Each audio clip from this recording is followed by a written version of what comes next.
Bienvenue dans Célite, coaching en vente SaaS à l'ère de l'IA. Je suis Florian Nollet, ma mission est de t'aider à propulser ta carrière et tes revenus en tant que commercial SaaS. Ensemble, on va explorer les meilleures techniques de vente B2B et découvrir comment l'IA peut décupler tes résultats. Es-tu prêt à révéler ton véritable potentiel de vendeur ? Alors, allons-y. Bonjour et bienvenue sur ce nouvel épisode de Célite, le podcast pour les sales de l'univers du SaaS, de la vente tech d'une façon générale. Et alors aujourd'hui, on va discuter de la méthode des 3 pourquoi ou des 3 whys que tu connais peut-être. Pourquoi j'avais envie de te parler de cette méthode ? Eh bien déjà parce que j'y ai été formé dans mon parcours, je la trouve vraiment très efficace, très redoutable. Néanmoins, j'ai eu en tout cas moi le sentiment dans la façon dont on me l'a appris qu'on peut avoir tendance à trop compliquer les choses vis-à-vis de cette technique-là et de la rendre peut-être un peu trop théorique.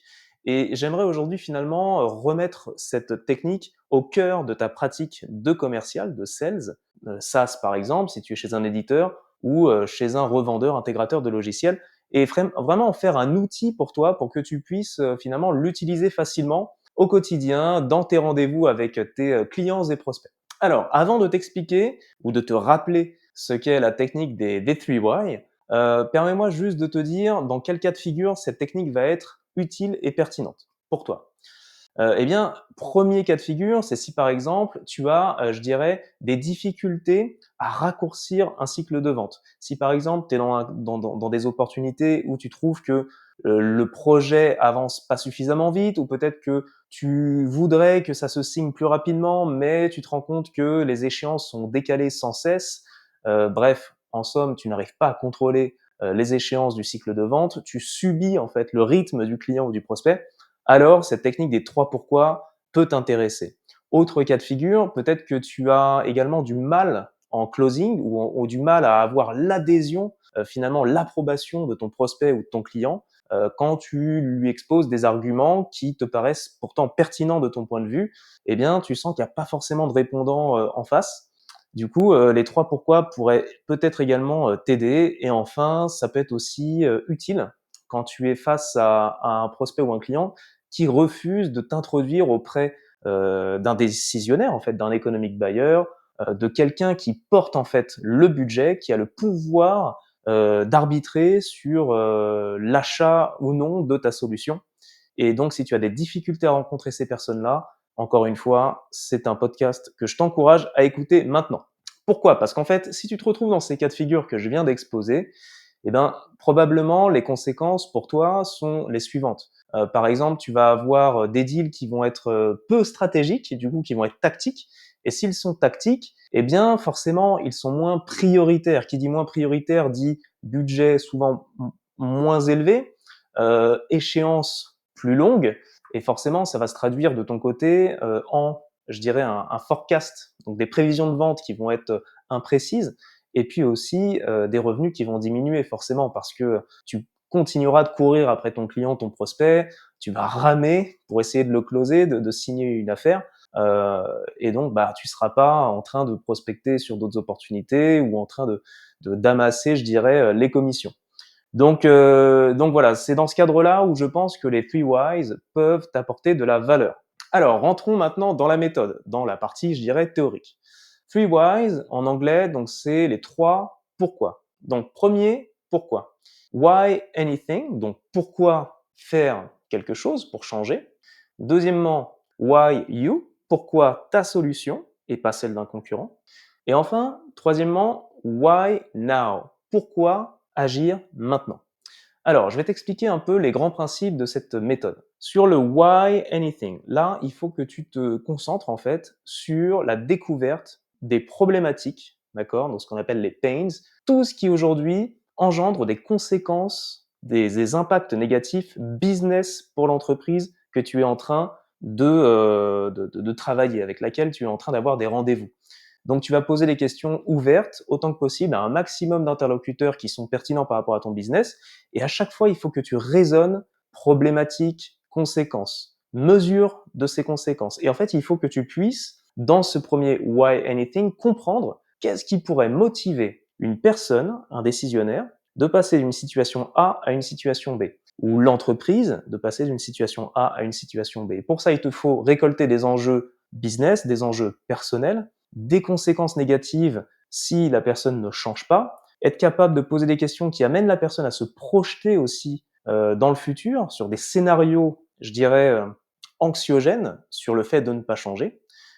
Et donc, c'est toute cette dimension qui va être très importante dans ta qualification. C'est why anything. Si tu ne sais pas pourquoi l'entreprise devrait changer de solution, de fournisseur, par exemple, eh ben, t'as pas d'opportunité, tout simplement. Si tu ne sais pas quels sont les problèmes actuels qu'expérimente cette entreprise ou cette équipe ou cette personne avec qui tu discutes au quotidien et quels sont finalement leurs impacts mesurables, quantifiables, tu n'auras pas d'opportunité viable. Donc je répète, pas de problématique, pas d'opportunité. Pas de why anything, c'est-à-dire pas de raison de changer, pas d'opportunité. C'est aussi simple que ça. Voilà, donc garde à l'esprit que quand tu fais tes rendez-vous de découverte ou de qualification, tu dois comprendre pourquoi la personne doit changer.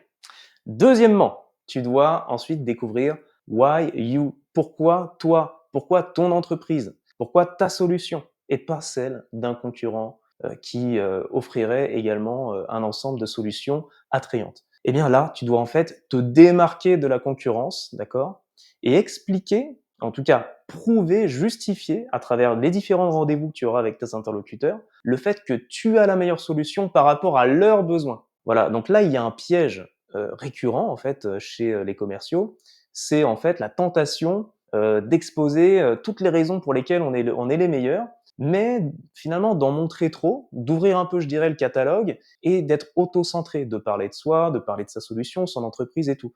C'est pas ça du tout. Ce qui se cache derrière le why you, c'est plutôt le fait d'avoir compris les enjeux, donc l'étape numéro 1, et de les relier à ta solution de façon intelligente, pertinente et subtile surtout. Donc si par exemple une entreprise utilise un logiciel A, d'accord, et elle perd 20% de productivité à cause de ça, et qu'en utilisant ton logiciel, elle va en gagner 30%, d'accord, eh bien tu dois être capable d'expliquer qu'ils vont passer de moins 20% de productivité à plus 30%, et que sur cette augmentation de productivité, ton entreprise sur le marché est celle qui a recueilli le plus de nouveaux logos, de clients capables de témoigner de cette augmentation de productivité. Donc tu as des preuves concrètes, tangibles. Ça peut être un exemple. Ou ça peut être également des calculs de retour sur investissement que tu pourrais faire à l'entreprise. Ça peut être, au-delà des témoignages clients qu'on vient de voir également, ça peut être également des caractéristiques de ton produit qui se démarquent de la concurrence, mais surtout qui seront utiles pour ton client prospect. Aucun intérêt de parler de choses qui ne seront pas utilisées, d'accord? Bref, donc tu as compris l'idée, développe tout un argumentaire qui va ensuite te permettre de te démarquer par rapport aux critères de sélection, aux critères de décision de ton client, de ton prospect. Ça, c'est très important. Il ne faut pas que tu définisses tes propres critères. Encore une fois, ne sois pas centré sur toi, concentre-toi sur ton client, ton prospect, connecte-toi avec cette entreprise et essaye de comprendre comment ils vont évaluer les différents concurrents et qu'est-ce qui est important pour eux, du plus important au moins important. Tout ça, tu vas le découvrir par des questions. Je ne vais pas couvrir ça pendant ce podcast de façon opérationnelle, quel type de questions poser, mais c'est ton travail de commercial, de découverte, de qualification. OK? Troisième why. Le why now. Pourquoi maintenant? Et ça, c'est hyper important. T'es-tu déjà posé cette question? Quand tu achètes quelque chose, d'accord? Il y a toujours une raison, qu'elle soit logique, c'est intellectuel, on va dire rationnelle, ou émotionnelle, le cœur, mais il y a toujours quelque chose qui te fait passer à l'acte, d'accord? Qui te met en mouvement, qui fait que tu passes de la situation A à la situation B sans seulement le fantasmer, en passant à l'action, en agissant vraiment. Eh bien, ce déclencheur, c'est ce que tu dois aller chercher. Aujourd'hui, qu'est-ce qui va pousser l'entreprise à changer maintenant? Et quand je dis maintenant, c'est-à-dire pas dans un an, pas dans 3 mois, pas dans 6 mois, le plus vite possible. Pourquoi cette entreprise doit acheter ta solution le plus vite possible? Elle a telle et telle problématique, voilà leurs impacts, voilà les éléments mesurables de cet impact. Tu as la meilleure solution par rapport à leurs critères de décision, tu l'as démontré. Maintenant, pourquoi est-ce qu'ils doivent acheter? Pourquoi est-ce qu'ils doivent acheter maintenant, surtout? Et c'est ça où en fait, c'est ce problème-là qui va souvent créer des difficultés aux commerciaux. C'est dans leur capacité à closer, à signer, à conclure un contrat de vente, c'est qu'ils n'arrivent pas en fait souvent à découvrir à créer l'urgence, je dirais, et à découvrir finalement cette raison chez le prospect ou le client qui va l'amener à passer à l'action. Et donc pour ça, il suffit pas de faire des remises ou de se coucher en disant bah voilà, je vous offre ça, je vous offre ci, s'il vous plaît, signez maintenant, signez maintenant. Non, forcer la vente, il peut y avoir des techniques de temps en temps qui seront utiles en toute fin, pourquoi pas. Mais le cœur en fait de ce why now, c'est de trouver les motivations, je dirais, visibles ou partagées à l'oral, mais également celles qui sont plus subtiles, celles qui sont cachées, qui peuvent se retrouver dans le non-verbal, à travers les échanges que tu auras avec tes clients, tes prospects. Trouve ce qui va les faire passer à l'action, ok? Et autrement dit, ce qui peut parfois aider aussi, c'est la capacité à projeter la personne dans le futur et à lui dire, bah voilà, plus vous attendrez avant de passer commande, plus vous attendrez avant d'acheter notre solution, eh bien, plus vous aurez telle et telle problématique et voilà les conséquences, voilà ce qui vous attend dans le futur. C'est un peu comme, je sais pas si tu as vu Christmas Carol, donc cette fameuse histoire d'une personne pingre qui rencontre en fait trois fantômes, le fantôme du passé, le fantôme du présent et celui du futur. Eh bien, c'est un peu la même logique. Voilà dans le passé ce que vous faisiez, monsieur le client, monsieur le prospect, voilà les problèmes que ça vous a causés. Aujourd'hui, vous en êtes là, j'ai une solution à vous apporter. Si vous ne changez pas, voilà le futur qui vous attend. Il sera encore pire que votre passé.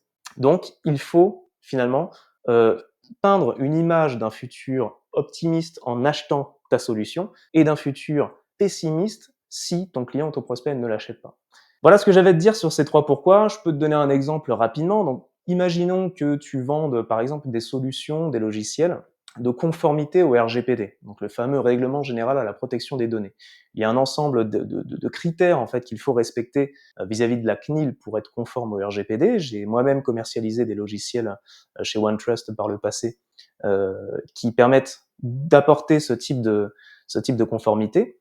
Eh bien, imagine-toi qu'une entreprise, par exemple de retail, un grand groupe, ait besoin d'un logiciel pour pouvoir être conforme au RGPD. Bon, aujourd'hui, le Why Anything, ils n'ont pas de logiciel pour faire ça, par exemple, ou ils ont des fichiers Excel, il y a des erreurs manuelles et tout ça. Qu'est-ce qui peut être un problème là-dedans? Eh bien, c'est que la CNIL, du fait de leur manque de conformité, leur inflige une amende de plusieurs millions d'euros. Ok, donc il faut absolument passer de la situation A à la situation B. Tu offres la meilleure solution parce que tu es l'éditeur, leader, etc. Tu as compris leurs enjeux, leurs critères de décision, tu te démarques de diverses façons, ils comprennent ça. Et enfin, troisièmement, pourquoi agir maintenant? Eh bien parce que plus ils attendront, plus ils augmenteront les risques de perdre peut-être des millions d'euros, d'avoir des amendes. Donc il ne faut surtout pas attendre, il faut prévenir ce risque en agissant maintenant. Donc voilà les 3 pourquoi, voilà comment tu peux les utiliser. Why anything, why you, why now. Et si tu n'as pas de why anything, si tu n'as pas de why you qui soit solide, et encore pire, s'il n'y a pas de raison d'agir maintenant, why now, eh bien tout simplement, tu ne vas pas closer ton deal facilement. Et tu risques d'être sur des deals tactiques. Donc si tu veux des deals stratégiques, de gros montants en ARR, qui soient intéressants aussi à closer et qui soient vraiment transformateurs des entreprises que tu vas approcher, eh bien, je t'encourage à utiliser cette méthode le plus vite possible. Si tu as des questions sur cet outil, sur cette pratique-là, des 3 Whys, n'hésite pas à me solliciter. Donc, comme tu le sais peut-être, je propose des services de coaching individuels ou en groupe via mon site www.celite.coach. J'ai également aussi mis en place une formation, un cours en ligne que tu peux suivre dès maintenant sur la stratégie commerciale et la prospection. Donc n'hésite pas à regarder ce que je propose ou même à rejoindre notre communauté de commerciaux du SaaS. On est déjà plus de 35 et j'en suis très fier. Surtout, n'hésite pas à me solliciter. Je te souhaite une très bonne journée. À bientôt.